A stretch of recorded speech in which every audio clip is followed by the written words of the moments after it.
இன்னொன்னு என்னன்னா மக்களிடையே வந்து பன்றி பண்ணை இருந்தா வந்து பாத்தீங்கன்னா நிறைய அசுத்தம்னு நினைக்கிறாங்க இல்லையா.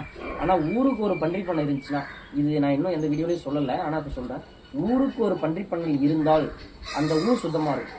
எப்படின்னு கேட்டீங்கன்னா, இன்னைக்கு ஒரு ஊர்ல வந்து ஒரு உணவு கழிவுகள், ஒரு ஸ்கூலு, காலேஜ், ஹாஸ்டலு, ஒரு சிக்கன் கடை, சின்ன சின்ன சிக்கன் ஷாப்ல கூட ஒரு கோழி வெட்டினாலும் அந்த கோழியோட ஒரு 100 கிராம் வேஸ்ட் இருந்தாலும் அதோட வேஸ்ட் தூக்கி வெளியே தான் போடுவாங்க. அந்த 100 கிராம் வேஸ்ட்னால வந்து மாசுபடுறதோ இல்ல வந்து பிரச்சனை ஏற்படுறதோ ஏராளமா இருக்கு. சோ அதை விட கொடூரமானது பன்றி பண்ணை கிடையாது. ஆனா அதுல வந்து மாசுபடுறத கூடாதுன்றதுனால ஒரு ஊர்ல இருக்க ஒரு பன்றி பண்ணை அந்த ஊர்ல இருக்கிற எல்லா வேஸ்டையும் கலெக்ட் பண்ணி 24 ஹவர்ஸ்ல மேன்யூரா கன்வெர்ட் பண்றோம். இது வந்து சப்போர்ட் பண்ணணும். எல்லாருமே வந்து ஒரு பன்றி பண்ணைக்கு சப்போர்ட் பண்ணணும். எப்படின்னு கேட்டீங்கன்னா இதுதான் கான்செப்ட்.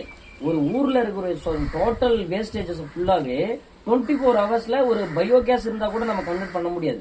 ஆனா 24 ஹவர்ஸ்ல ஒரு உணவா கொடுத்து அதை வந்து 24 ஹவர்ஸ்ல நம்ம மேன்யூராவே எடுத்து நம்ம நிலத்துக்கு யூஸ் பண்றோம்.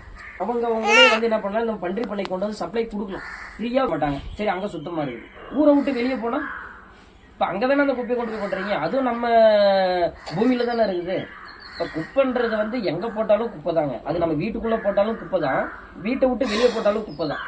அது வந்து நீங்க இப்ப மாநகராட்சி, இப்ப ஒசூர், பெங்களூரு, சேலம் இந்த மாதிரிலாம் எடுத்துக்கிட்டீங்கன்னா பெரிய பெரிய மாநகராட்சி எல்லாம் துப்புரவு பணிகளை வச்சு அப்படியே ஊரெல்லாம் சுத்தமா வச்சுப்பாங்க. ஊரெல்லாம் சுத்தம் பண்றது, சாக்கடை என்ன யூஸ், எந்த யூஸ் இல்லை. அதெல்லாம் அதை கலெக்ட் பண்ணி போய் என்ன பண்றீங்க, டீகம்போஸ் பண்றீங்களா?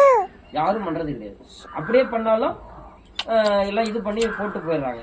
ஸோ அதையும் வந்து யாரும் ப்ராப்பரா ரன் பண்றது கிடையாது. ஆனா இதை வந்து கவர்மெண்டே சப்போர்ட் பண்ணலாம். எப்படின்னா ஒரு வேஸ்ட் ஆகிற உணவு கழிவுகளை வந்து நீங்க கொண்டு போய் இந்த மாதிரி பண்ணைகளுக்கு கொடுங்க, இல்ல அவங்களுக்கு ஃப்ரீயா